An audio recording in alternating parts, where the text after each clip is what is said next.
Hi, today I'm going to talk about lip fillers. Although I've really been confused with everybody wearing masks why lip fillers are popular, because you would think nobody can see them. But they're actually more popular because people can wear their masks while they recover if they feel they're a little swollen or black and blue.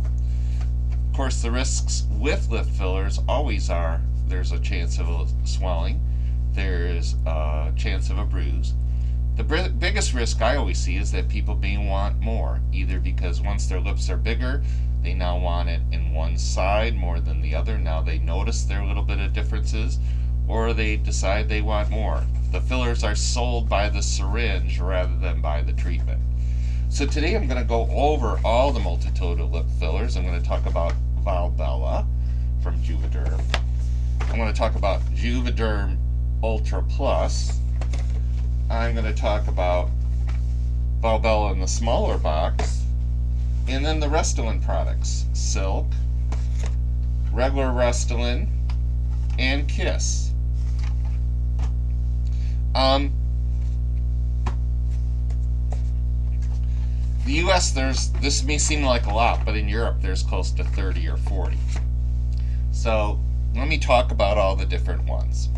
They differ in how long they last, they differ in the cost of the product, and they differ in the swelling, are the big three things. So in terms of swelling, to me, Valbella has the least swelling.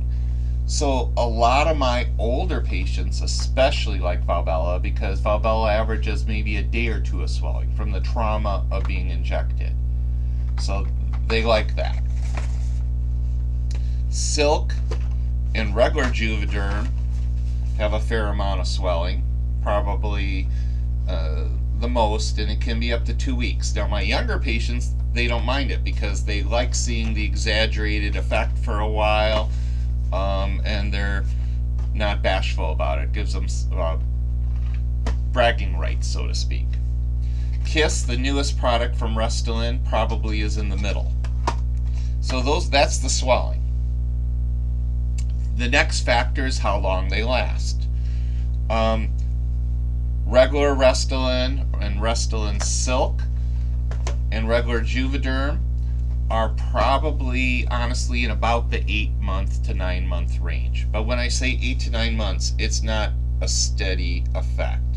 It's a going down effect over time. Or, well, you're looking at it the other way, so I should be going that way. So anyway, that's the amount over time. The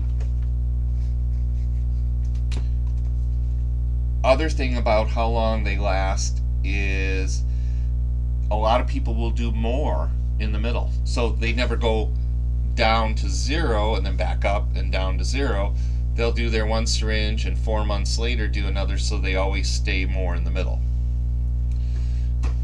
Restylane Kiss is supposed to last a year, although it hasn't been out here a year, so I have to take other people's word for it that have used it, that it lasts up to a year.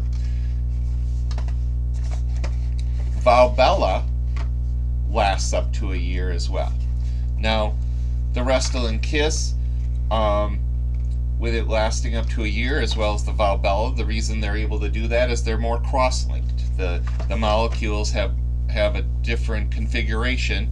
These are all hyaluronic acid products, so they all break down. They're all natural substances that are in your body already, and they can be reversed. In fact, when you do get a lump, it's usually easily taken care of. Either a little massage, sometimes I have to re-inject a little saline and break it up.